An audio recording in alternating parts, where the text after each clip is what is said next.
ॐ नमो भगवते वासुदेवाय। ॐ नमो भगवते वासुदेवाय। ॐ नमो भगवते वासुदेवाय।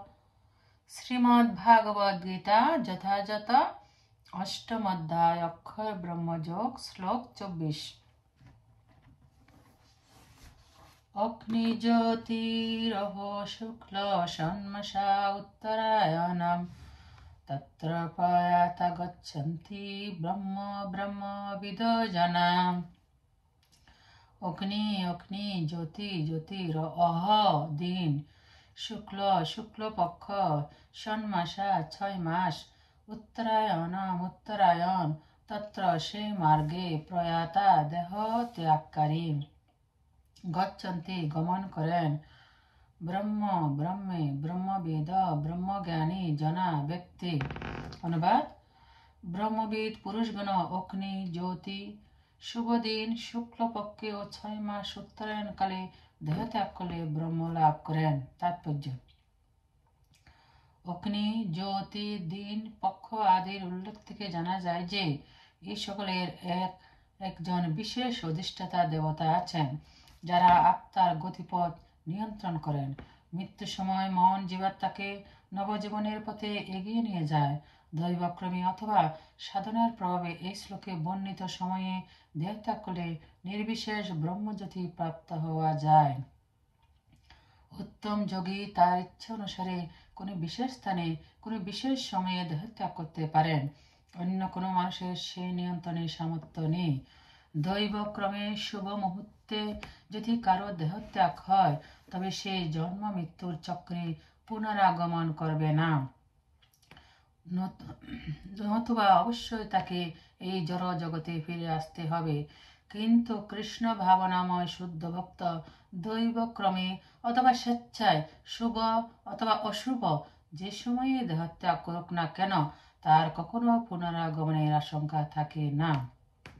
শ্লোক 25। ধূম রাত্রিস্তথা কৃষ্ণ ষণ্মাসা দক্ষিণায়নম তত্র চন্দ্রমসং জ্যোতি যোগী প্রাপ্য নিবর্ততে।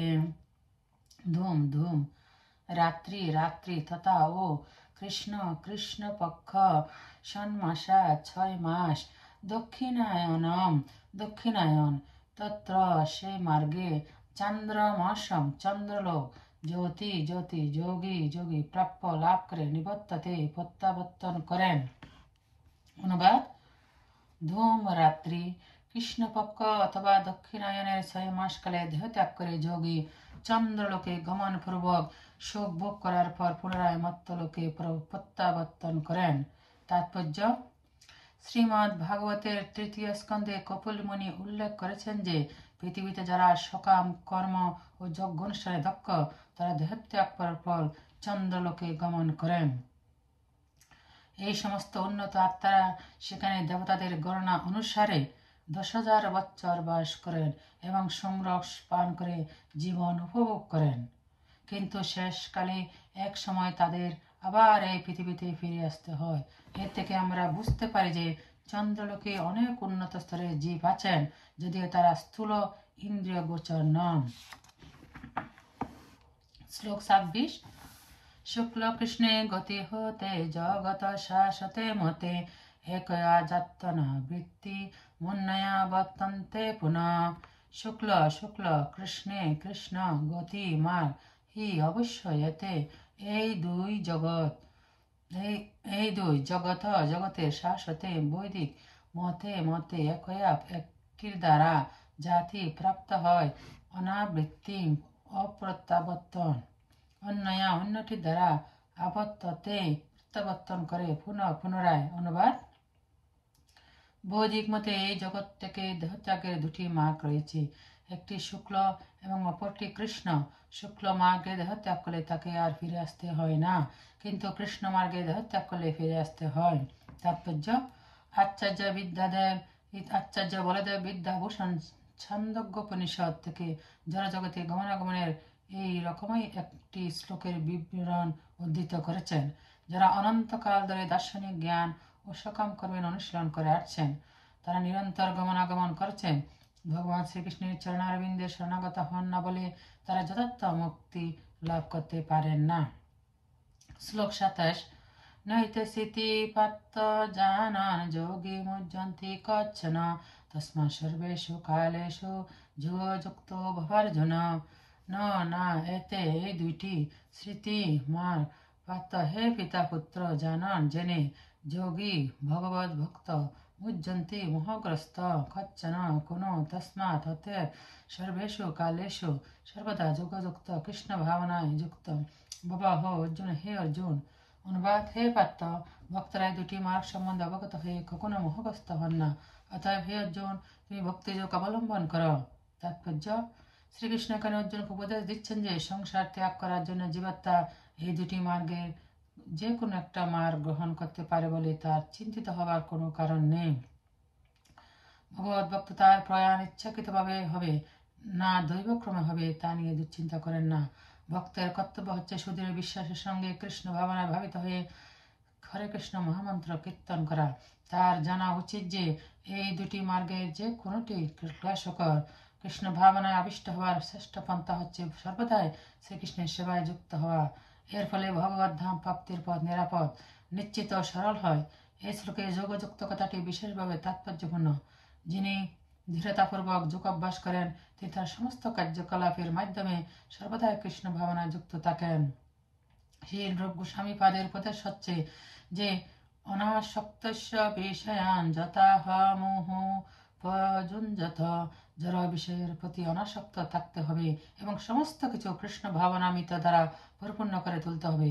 এভাবে যুক্ত বৈরাগ্য পন্থার মাধ্যমে অতি সহজে পরম সিদ্ধি লাভ করা যায়।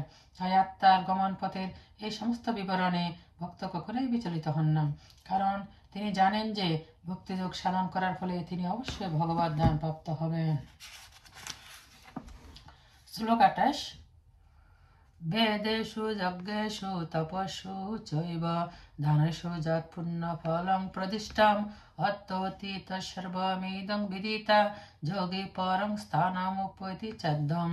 বেদেষু বেদ পাঠে, গানে, যজ্ঞেষু যজ্ঞানুষ্ঠানে, তপস্যু তপস্যায়, চ ও এব অবশ্যই, দানেষু দানে, যৎ যে পুণ্যফল প্রতিষ্ঠম নির্দেশিত হয়েছে, অত্যতি অতিক্রম করে, তৎসর্বম সেই সমস্ত, ইদমে বিদিতা জেনে যোগী ভক্ত পদম পরম স্থান উপৈতি প্রাপ্ত হন, চ ও আদ্যম আদি। অনুবাদ, ভক্তিযোগ অবলম্বন করলে তুমি কোনো ফলে বঞ্চিত হবে না। বেদ পাঠ, যজ্ঞ অনুষ্ঠান, তপস্যা, দান আদি যত প্রকার কর্ম আছে সেই সমুদায়ের যে ফল তুমি তা ভক্তিযোগ দ্বারা লাভ করে আদি ও পরম ধাম প্রাপ্ত হও। তাৎপর্য, এই শ্লোকটি কৃষ্ণ ভাবনামিত ভক্তিযোগের বিশেষ বর্ণনা সমন্বিত সপ্তম অষ্টম অধ্যায় সারমর্ম। শ্রী গুরুদেবের তত্ত্বাবধানে বেদ অধ্যয়ন ও তপশ্চর্যা অনুশীলন করা অত্যন্ত আবশ্যক। বৈদিক প্রথা অনুসারে ব্রহ্মচারীকে গুরুগৃহী থেকে অনুগত ভৃত্যের মতো গুরুদেবের সেবা করতে হয় এবং তাকে গুরুদেবের জন্য দুয়ারে দুয়ারে ভিক্ষা করতে হয়। শ্রী গুরুদেবের আজ্ঞানুসারে কেবল সে ভজন করে এবং যদি গুরুদেব তাকে ভোজনে না ডাকেন তাহলে সে দিন সে উপবাসী থাকে। এগুলি ব্রহ্মচর্য পথের কয়েকটি বৈদিক সিদ্ধান্ত। 5 বছর থেকে 20 বছর পর্যন্ত গুরু তত্ত্বাবধানে বেদ অধ্যয়ন করার পর ব্রহ্মচারী শিক্ষার্থী পরম চরিত্রবান মানুষ হতে সক্ষম হন। বেদ অধ্যয়ন করার উদ্দেশ্যে আরাম কেদারায় অভিবেশনরত মনোধর্মীদের মনোরঞ্জন করা নয়, তার উদ্দেশ্য চরিত্র গঠন করা। এই প্রশিক্ষণের পরে ব্রহ্মচারী গৃহস্থাশ্রমে প্রবেশ করে বিবাহ করতে পারেন। গৃহস্থাশ্রমে তাকে নানা রকম যজ্ঞানুষ্ঠান করতে হয় যাতে তিনি অধিকতর সিদ্ধি লাভের উদ্দেশ্যে পরমাত্ম সাধনে সচেষ্ট হন। ভগবদ গীতার বর্ণনা অনুযায়ী দেশ, কাল ও পাত্র বিচারে এবং সত্য রজ তমগুণের পার্থক্য নির্ণয় করে যথোপযুক্তভাবে ধ্যান করাও তার অবশ্য কর্তব্য।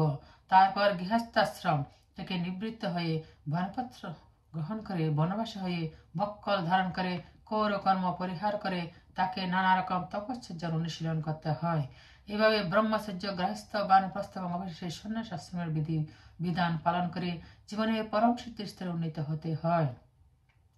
তাদের মধ্যে কেউ কেউ স্বর্গলোক উন্নীত হন এবং তারপরে আরো উন্নতি সাধন করার পরে পরভূমি নির্বিশেষ ব্রহ্মজ্যোতি অথবা বৈকুণ্ঠ লোকে বা কৃষ্ণলোকে পরম মুক্তি লাভ করেন। বৈদিক সাহিত্যে এই পথের দিক নির্দেশ দেওয়া হয়েছে, কিন্তু কৃষ্ণ ভাবনামৃতের সৌন্দর্য এতই অনুপম যে কেবল ভগবানকে ভক্তি করার একটি মাত্র সাধনার মাধ্যমে এই সমস্ত আশ্রম এবং বৈদিক কর্মকাণ্ডের সমস্ত আচার অনুষ্ঠান অতিক্রম করা যায়। ইদং বেদিতা শব্দ দুটির দ্বারা বোঝানো হয়েছে যে ভগবদ গীতায় এই অধ্যায়ের সপ্তম অধ্যায়ে শ্রীকৃষ্ণ যে উপদেশ দিয়েছেন তা পুঁথিগত বিদ্যা বা জল্পনা কল্পনার মাধ্যমে বুঝবার চেষ্টা করা উচিত নয়। পক্ষান্তরে শুদ্ধ ভক্তের সঙ্গ লাভ করে তার কাছ থেকে এর তত্ত্ব শ্রবণের মাধ্যমে হৃদয়ঙ্গম করার চেষ্টা করা উচিত। সপ্তম অধ্যায় থেকে শুরু করে দ্বাদশ অধ্যায় পর্যন্ত ভগবদ গীতার সারমর্ম ব্যাখ্যা করা হয়েছে। প্রথম 6টি অধ্যায় এবং শেষের 6টি অধ্যায় যেন মাঝের 6টি অধ্যায়কে আবৃত্ত করে রেখেছে, যেগুলো বিশেষভাবে স্বয়ং পরমেশ্বরের দ্বারা সংরক্ষিত হয়েছে। যদি কোনো ভাগ্যবান ভক্ত সঙ্গে ভগবদ গীতার বিশেষ করে মাঝখানের এই 6টি অধ্যায়ের তত্ত্ব যথার্থভাবে হৃদয়ঙ্গম করতে পারেন, তাহলে তার জীবন সমস্ত তপ, যজ্ঞ, দান, ধ্যান, মনোধর্ম আদির ঊর্ধ্বে দিব্য কীর্তির দ্বারা গৌরবান্বিত হয়। কেননা শুধুমাত্র কৃষ্ণ ভাবনার মাধ্যমে তিনি এই সব রকম কর্মের সুফল অর্জন করতে পারেন।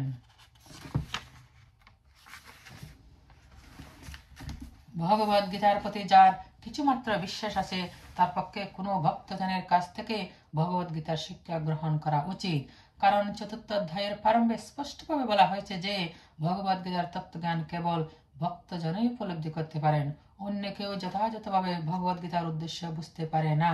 সুতরাং মনোধর্মীদের কাছ থেকে ভগবদ গীতার ব্যাখ্যা না শুনে কোনো কৃষ্ণ ভক্তের কাছ থেকে তা শোনা উচিত। এটি হচ্ছে শ্রদ্ধার লক্ষণ। কেউ যখন কোনো ভক্তের সন্ধান করতে থাকে এবং অবশেষে ভক্তের সান্নিধ্য লাভ করতে সক্ষম হয়, তখনই তার পক্ষে যথাযথভাবে ভগবদ গীতার অধ্যয়ন ও উপলব্ধির সার্থক প্রচেষ্টার সূচনা হয়। সাধু সঙ্গের প্রভাবে ভগবত সেবার প্রবৃত্তি জন্মায় এবং এই ভগবত সেবার ফলে শ্রীকৃষ্ণের নাম, রূপ, লীলা, পরিকর আদি হৃদয়ে স্ফুরিত হয় এবং এই সকল বিষয়ে সমস্ত সংশয় সম্পূর্ণরূপে দূর হয়। এইভাবে এই সমস্ত সংশয় দূর হলে অধ্যয়নে মনোনিবেশ হয়, তখন ভগবদ গীতা অধ্যয়ন করে আস্বাদন করা যায় এবং কৃষ্ণ ভাবনার প্রতি অনুরাগ ও ভাবের উদয় হয়। আরো উন্নত স্তরে শ্রীকৃষ্ণের প্রতি পূর্ণ প্রেমানুরাগের উদয় হয়। এই পরম সিদ্ধি স্তরে ভক্ত চিদাকাশে অবস্থিত শ্রীকৃষ্ণের ধাম গোলক বৃন্দাবনে প্রবিষ্ট হন, যেখানে তিনি চিন্ময় শাশ্বত আনন্দ লাভ করেন। ভক্তি বেদান্ত কহে শ্রী গীতার গান, শুনে যতি শুদ্ধ ভক্ত কৃষ্ণগত পান। ইতি পরম তত্ত্ব লাভ বিষয়ক অক্ষর ব্রহ্মযোগ নামক শ্রীমদ ভগবদ গীতার অষ্টম অধ্যায়ে ভক্তি বেদান্ত তাৎপর্য সমাপ্ত।